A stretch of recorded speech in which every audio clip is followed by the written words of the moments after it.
Sasamahan natin si Maria para tulungan niya tayo sa paglalakbay na ito na maipakita sa atin ang kahalagahan ng simbang gabi.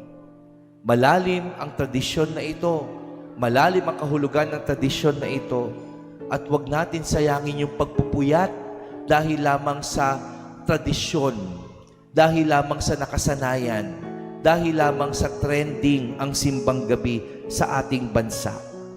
Huwag po natin isipin na ito yung viral na panahon ngayon. Dapat isipin natin, ito ang pinakamahalagang tagpo natin kasama ang Diyos. Yung natitirang siyam na gabi, sama-sama tayo dito sa ating parokya na magnilay, manalangin, at ipakita natin ang tunay na damdamin natin sa pagsalubong sa ating Panginoon.